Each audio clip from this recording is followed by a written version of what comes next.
Thank you very much. Nigan gahkioktatam skadnao. Mio sinomam stehi goyotse. E mama upi kingetuan. Tahtu.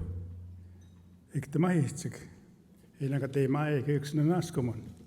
Thank you very much. I just greet you in my language, Cree, and begin by thanking acknowledging the traditional owners of these territories for allowing us into their territory.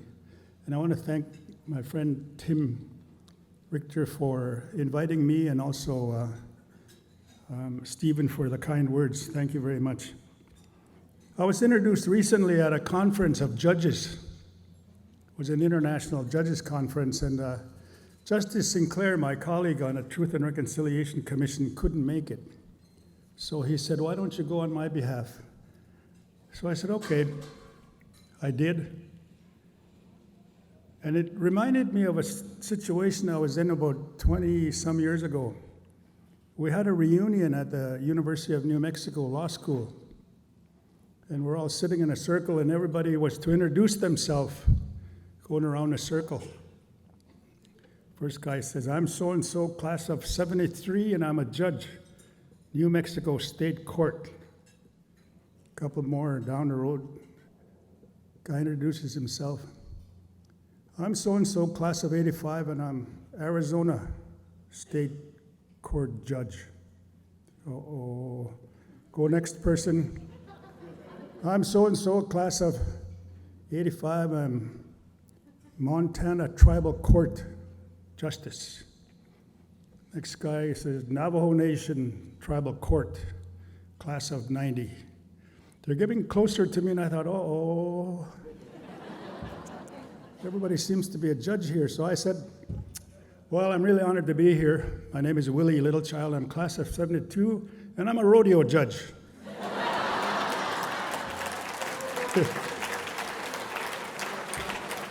True story. True story.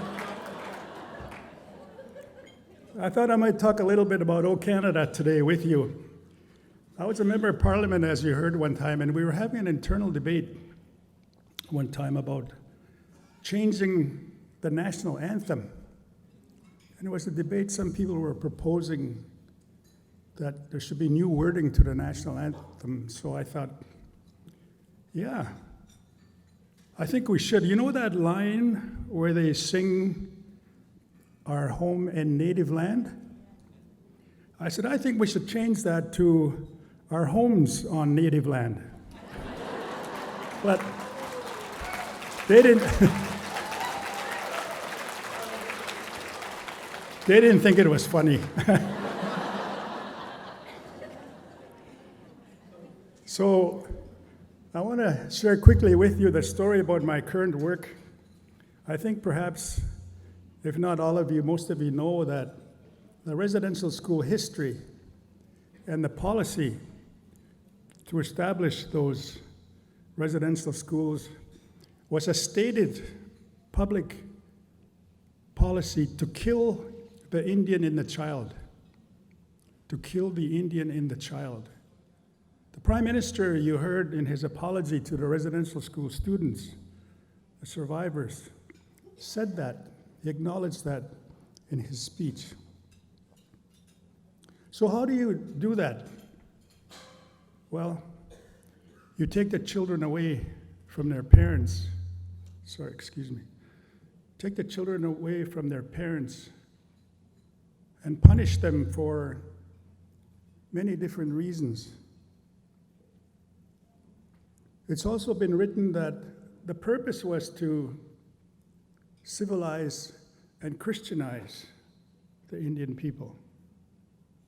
To civilize and Christianize. And you know that there were 4 contracts to run the residential schools. The government of Canada had contracted 4 main churches to run these schools: the Catholic Church, United Church, the Anglican Church, and the Presbyterian Church. So for over 130 years, you'll know that over 150,000 children were taken away from their parents. But what about the parents that were left behind. First of all, what happens to the child when you do that to them? And what happens to the parents? We heard stories like, every September, we began to call it the crying month, because that's when they came for the children to take them away. And all you remember about your child is them crying as they're taken away. I remember one woman in a testimony said to me, I had my child, my little girl, holding her tight because the RCMP was going to take her away, an Indian agent. So I was hanging on to my daughter, and the RCMP pulled one arm away. The Indian agent took the other one. That was the last time I saw my baby girl. Mr. Commissioner, you go find her. We heard about parents who said, we have our children running around the house, getting in trouble, making noise as children will. But then every September, for 10 months, the house is completely quiet. There's no children's voices. So we as parents, to try to deal with that pain, we turn to alcohol or drugs or other addictions. We heard about what happens to the home in these testimonies. We concluded very early on the policy was a very direct assault to Indigenous languages, Indigenous family, Indigenous culture, and Indigenous communities. So when you look at our home and homelessness, it's unfortunate that things happen again on an ongoing basis, like I think it was a week and a half ago. I'm sure you're all aware of the incident in Edmonton. I have an editorial here from the Ottawa newspaper. Eating while Aboriginal is not a crime. Eating while Aboriginal is not a crime. If you didn't hear, there was an elder in Edmonton who was eating in a mall, a market mall, having his noodle soup, and he was accosted by the security people, asked him his name, told him his name. What was he doing there? Well, it was obvious he was eating. So anyway, it got into a more serious discussion. So the manager came and asked him what he was doing there. This elder happens to be a worker at Boyle Street in Edmonton, and he works with the homeless. And you know what happened to him? They escorted him out of the mall and they banned him for 6 months. They banned him from the mall for 6 months because he looked like he was associated with criminals. That's what they said. So, of course, that's just last week, a week and a half ago. So I want to thank you, all of you, for your courage to continue working on this issue with the homeless in our country, on our home and native land. The largest class action lawsuit in Canadian legal history established 4 conditions for a settlement for the residential school history, for the survivors, the former students. And you know that, yes, there was compensation. There was an Aboriginal Healing Foundation established. There was an independent assessment program for those that suffered severe abuse in these schools. Almost 15, I think it was actually over 15,000 lawsuits forced the courts to ask each other, what can we do about this? And they asked for a settlement if the parties could settle. And the fourth thing that was agreed to in the settlement was, of course, the establishment of a Truth and Reconciliation Commission. And that's where I've been working for the last 5 years. But what happens to people who have a story to tell, and the opportunity to tell is in the court, is in a lawsuit? Will you take that away from them? So the survivors said, we want you to take $60 million of our money and establish a truth commission. Canada needs to know what happened in these residential schools. The truth of what happened. I remember actually being asked quite bluntly, how come you guys are the way you are? You're no good, you're lazy, you're drunken bums. I thought, well, why don't you just tell us what's on your mind?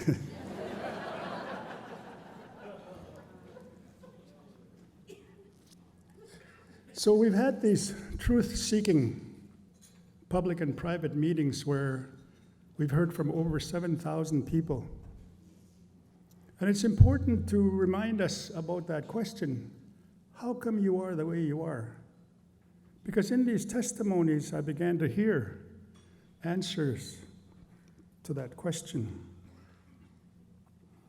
You see, the mandate is about children and what happened to children.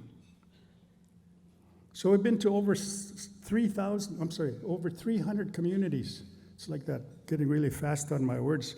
One time I was speaking as a health banquet, health situation, and I said, we have a dual challenge in our communities. It's about diabesity. I was going to say diabetes and obesity, so I just created a new word, I think I said. So anyway, we've had these hearings, and we're also asked by the courts to establish a national research center, which we've now established at the University of Manitoba, that'll house all the stories that we've gathered over these last 4 years. Painful stories, awful stories of abuse, physical abuse, mental abuse, spiritual abuse, and worst of all, in some cases, sexual abuse. Some people say, I've been hiding this story for 40 years, 50 years. My family doesn't even know. Some said, I can't tell you this story because it hurts too much, but I will write a poem, or I'll write a book.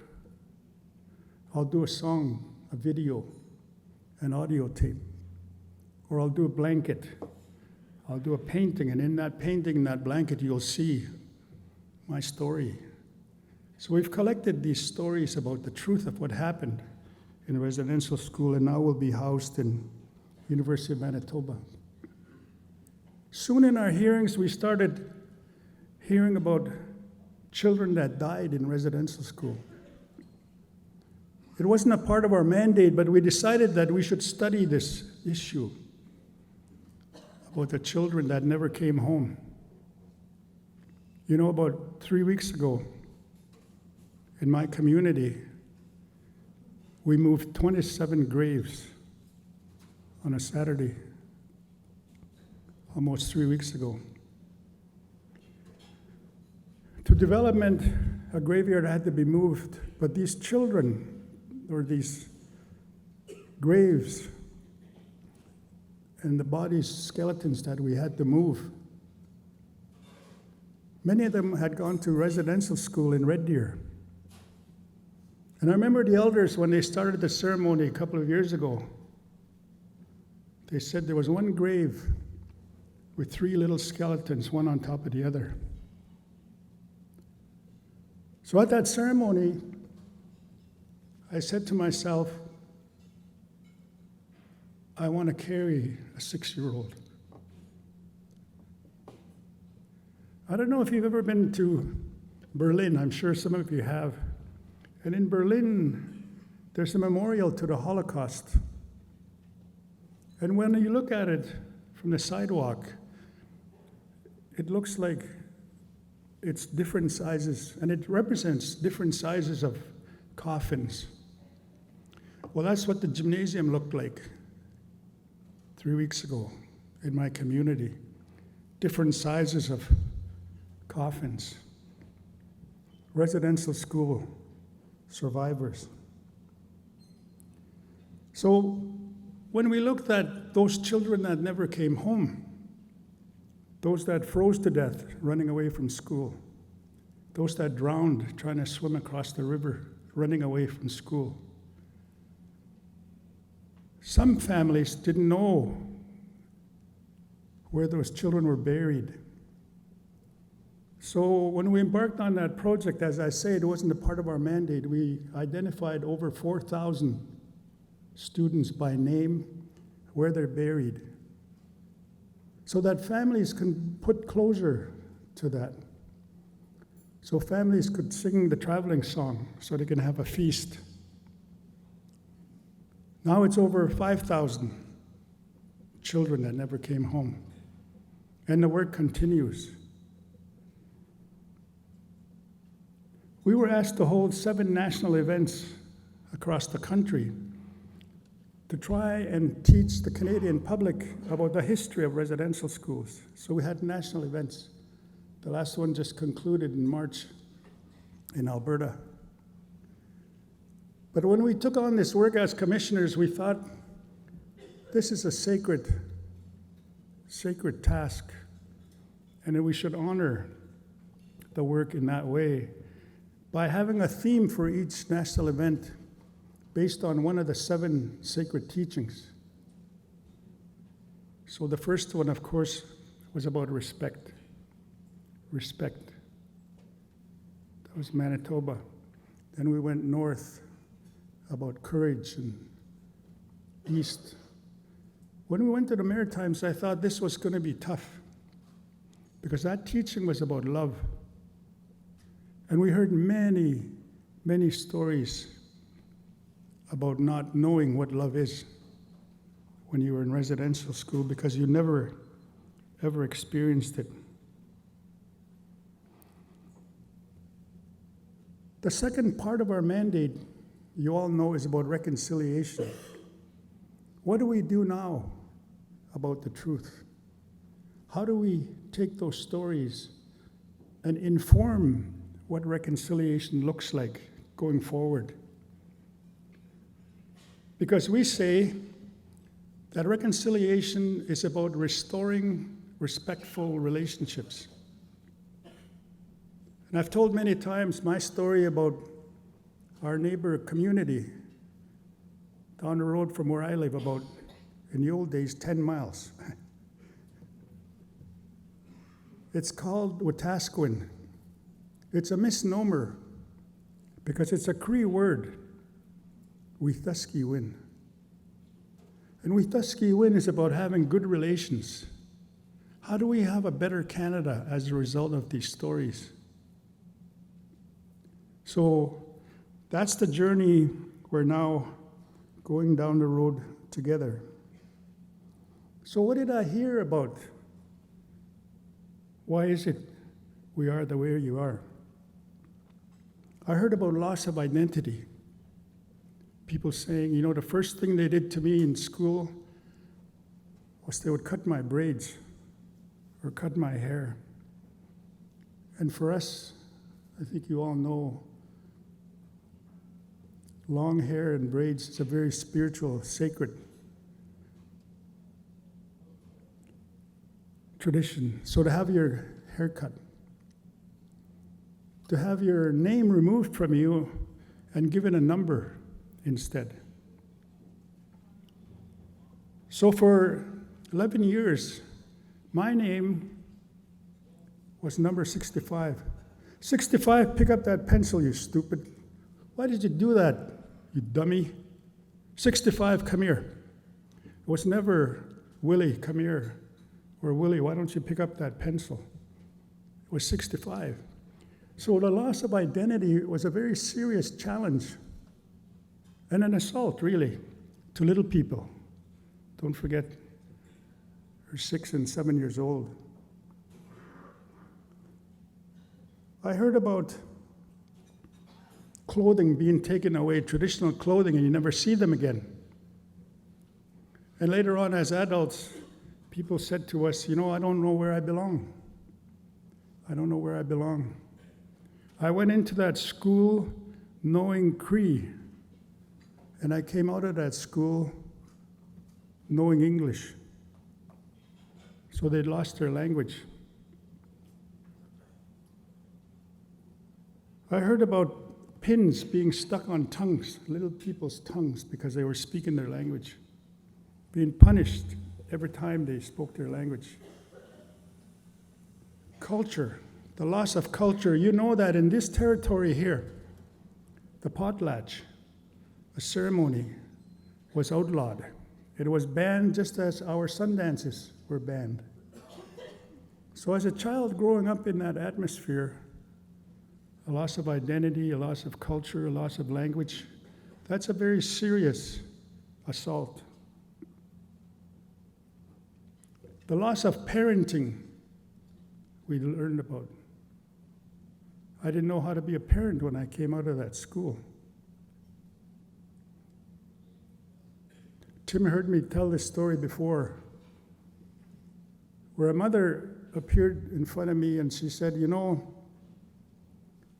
I killed my daughter by suicide. I never heard it put that way, as I said. Because she said I was such a poor mom to her. When I went to residential school, I didn't know anything about parenting when I came out. So my daughter, I was so mean to her that she ended up taking her life. And a young girl, through tears, telling us that she tried to commit her suicide, tried 7 times to kill herself, and she couldn't.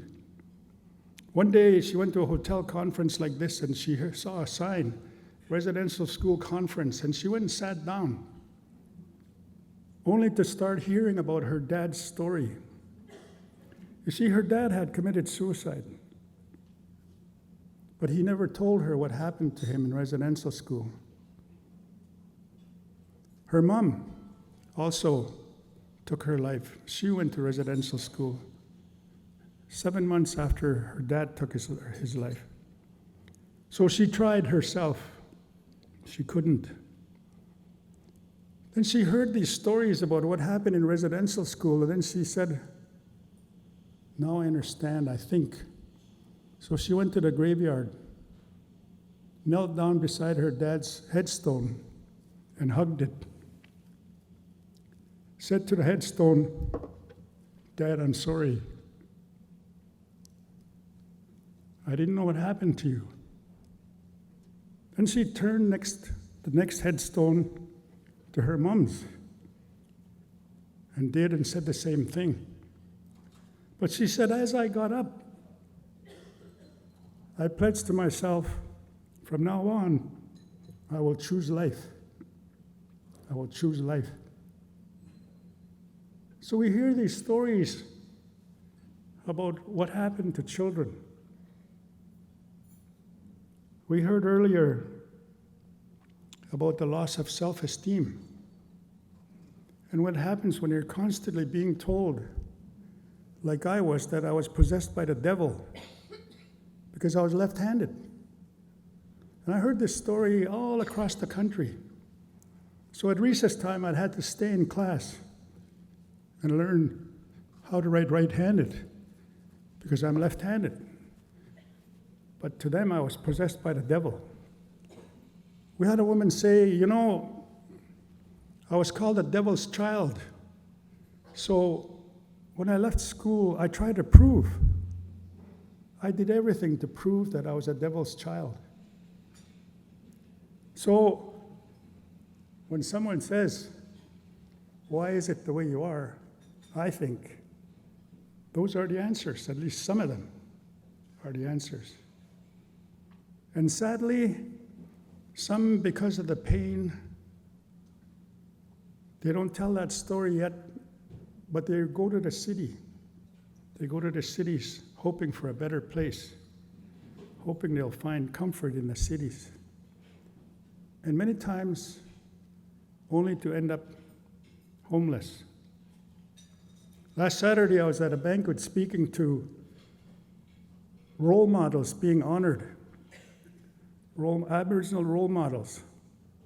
And a lady told me that, when I started this award ceremony, I was really enthusiastic, and I said, I think we could do something that'll kill two birds with one stone. Let's have a banquet, and we'll honor our role models. And one of the board members at the table said, Irene, where do you think in Alberta you're going to find any Native role models? So she said, watch me. Just watch me. So now they've had over 320. By the way, I should do something, I should do something. In our Cree, it's customary law, okay? I'm going to talk about customary law for 1 second. If your cell phone rings while someone is speaking, you have to dance. So, whose phone was it? Whose phone? Oh, come on, gotta dance. There it is, okay, dance, all right, okay. So that's a Cree customary law, so cell phone. So anyway, we honored some role models, and I talked about 3 12-year-olds.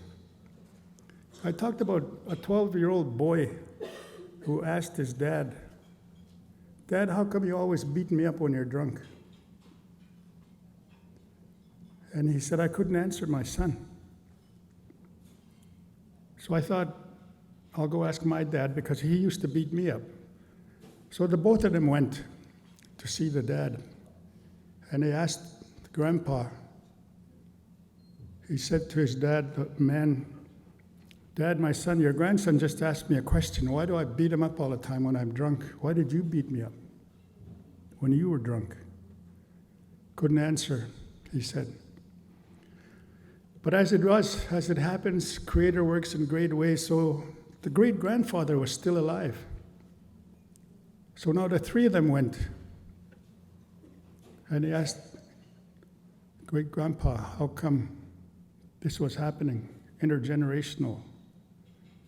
So he said, I don't know, but when I was 16, I couldn't run away fast enough from that boarding school. I was so angry at what happened to me as a child. So the first thing I did is I went to the bar. And I waited outside till I could convince somebody to buy me some alcohol, because we weren't allowed to go into the bars at that time. So he got somebody to buy him some alcohol, and he said, I drank. And the first thing I did is I went home and I took out my anger on your grandma, your great-grandmother. I beat her up. I've been beat her up every time I drank. So you see, the great-grandfather passed it down to his son, who did that to his son. But it was the 12-year-old boy who stopped that cycle of violence by having the courage to ask his dad that question. I think that's a role model. But yeah.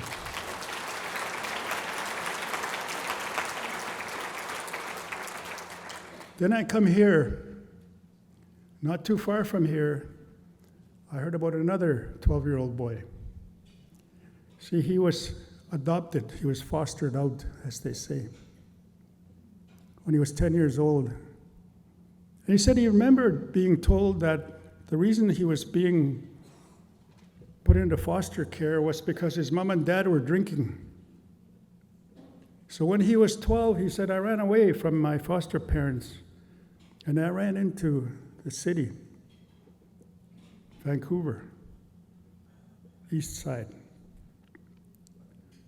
And he said, I used to sit out in a bar, outside of the bar at midnight or after, waiting for my mom and dad to come out of that bar at closing time. And I lived on a street all that time. 12-year-old boy. Went from bar to bar to bar. hoping that his mom and dad would come out. And as Creator works, one night, he found the bar, saw his mom and dad come out, and he ran to them. He said, "Mom, Dad." They looked at him and he turned away. They said, "You're not our boy." He said, "Yes, I am." So he followed the both of them to an apartment where they were staying. 12 years old. He wouldn't give up till he reunited his family. His mom and dad finally admitted that was their son, and he stayed there. He wouldn't go back to foster care. I said, that's a role model because he reunited his family. 12-year-old boy. Then there's a 12-year-old girl who went from Musqueam to Red Deer to Texas, competed in the World Gymnastics Championships. Then went to Lausanne, Switzerland, 12 years old, competed with 12,000 gymnasts in the World Gymnastic Festival. 12 years old, champion. That's a role model. So I saw the courage, the strength, and resilience of our people in spite of what happened to us as children in residential school. I saw the communities starting to heal in our communities. Then I went to northern Saskatchewan. And a boy, when he was 12 years old, he said he ran away from school. But it was fall time, it was beginning to be winter. Snow had fallen, and he didn't know how far his home was. So he decided at nighttime, it was getting cold, ashamedly to go back to the residential school. So he went into the bush shortcut. There he discovered an abandoned pickup truck. You've probably seen pictures of abandoned pickup trucks. So he decided, no, I'm not going back to that school. And he lived in that pickup truck, 12 years old, all that time. Now a successful businessman, survivor, role model. So what you do in your work is so important to us. Because of your role modeling, all of you in this hall, because of what you do, people have a roof over their heads. I want to show you my school and see if we can get it on a screen. This was my school. It's kind of hard to tell, but if you look very carefully, there's a barbed wire fence in front of that school. To me, that was my residence. But there's a barbed wire fence in front. You say, so what? It was an electric fence. That fence there is electric fence to keep us inside. So if you heard the expression, I'm sure, a house is not a home without Jesus. Well, you know, I thought about that, and I thought about, yes, we had residents, but you know what was missing there?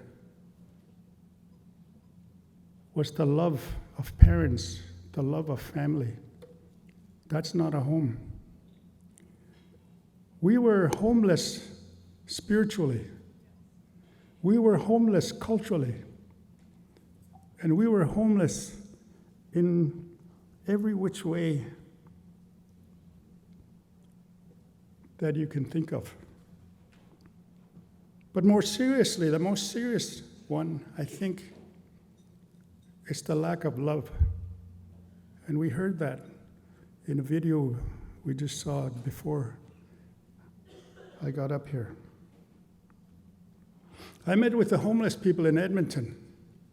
What a great meeting that was. And they showed me a video called The Scoop. I'm sure you're familiar with it. Is it The Scoop? It's a great, great video that they have put together. Excuse me. I understand from the work of the the Homeward Trust in Edmonton, that 40% of the homeless in Edmonton are Aboriginal. Actually, I've seen a recent statistic that says 47% are homeless. Of the homeless are Aboriginal. So it was questioned how many of them were directly impacted by a residential school. And 68%. So you see the link of this story, the answer to that question, why we have to look back to the residential school history for some of the answer, because they're linked. If you add on to intergenerational trauma, those that are on the streets because of that, you can link it to residential schools. So that figure, I'm willing to bet, is 100%. Might be 68%, but 100% of them have been impacted by residential school. That's why many of them are homeless. We asked that question in prison. Justice Sinclair asked the inmates, how many of you have been impacted by residential school? Every single hand went up.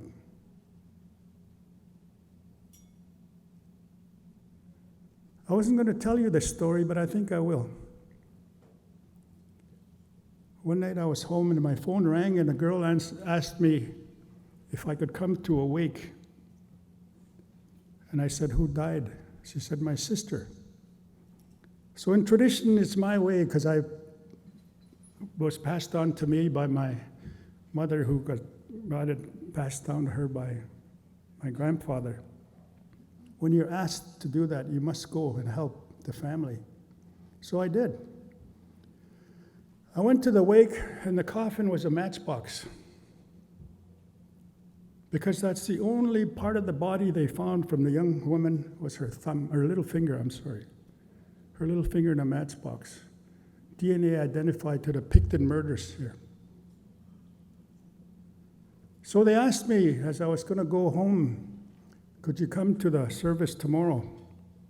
I said, sure. So when I went to the church, and the eulogy was being delivered by one of the family members, the sister of the one that we were sending to the spirit world, she said, identified her dad by name, identified her mom by name, and guess what? Both of them were my schoolmates in that school. So there's these links. Homelessness, the murdered and missing Aboriginal women, the overrepresentation of children in a child welfare system. All of them, I believe, are linked to this story. So I give you high praise because of your work, what you're doing. It's so important what you do to try and restore what home means to people.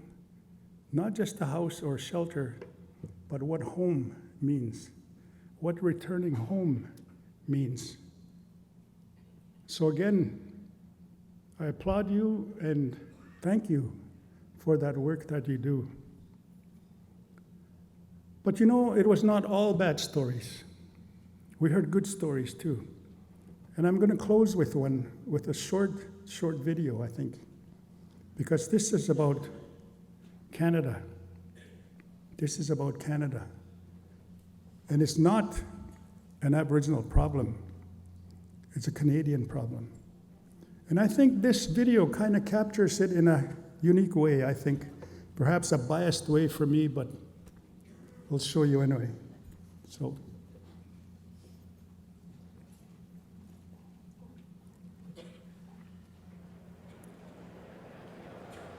The final national event of the Truth and Reconciliation Commission of Canada wrapped up today in Edmonton. The purpose was to educate Canadians about the history and ongoing legacy of Indian residential schools. A bright light throughout this troubling time was the game of hockey.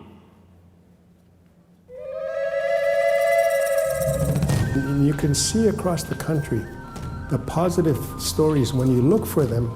Inevitably was about sports, and in particular hockey. For many students, especially boys, girls too, but mainly boys, it was their survival. We heard comments, for example, like, if it wasn't for hockey, I wouldn't have made it. Or the only good thing about residential school was hockey. Or we had a really good team and I had friends in hockey. So we heard those kind of comments throughout, and really literally across the country. So it was the bright light as far as the positive history of residential schools.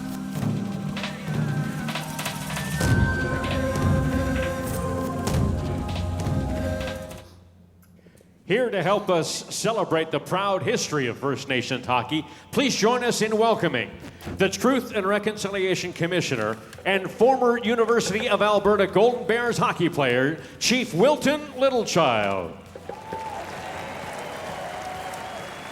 A member of the 1966 Memorial Cup winning Edmonton Oil Kings, Mr. Ted Hodgson. And the trailblazing first Canadian Aboriginal player in the National Hockey League, Mr. Fred Sasakamoose. Joining them, representing the promising future of First Nation hockey, are members of the Alexis First Nation, Calling Lake First Nation, Enoch First Nation, Maskwaci Cree Nation, and Woodland Cree First Nations.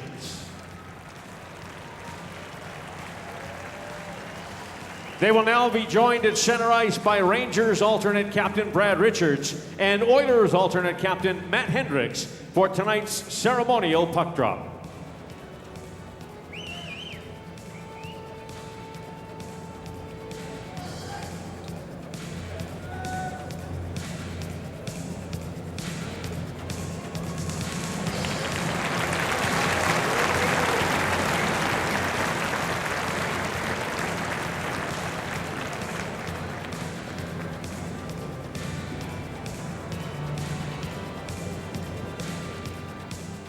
Please welcome tonight's honor guard of former residential school and intergenerational descendants.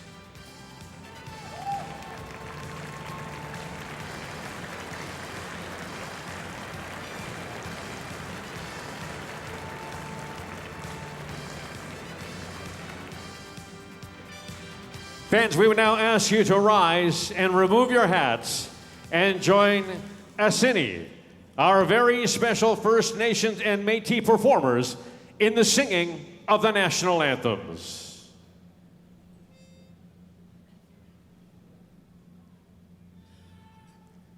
Oh, say, can you see by the dawn's early light what so proudly we hailed at the twilight's last gleaming, whose broad stripes and bright stars through the perilous fight o'er the ramparts we watched were so gallantly streaming, and the rockets' red glare, the bombs bursting in air, gave proof through the night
I'm sure you recognize that it was sung in Inuit, French, English, and Cree. And the US national anthem they sang was the very first time the women ever sang that. It took them 2 weeks to learn that. But anyway, my point was that this issue, homelessness and the residential school legacy, as I said, is not an Aboriginal problem. It's a Canadian problem. And it takes all of us.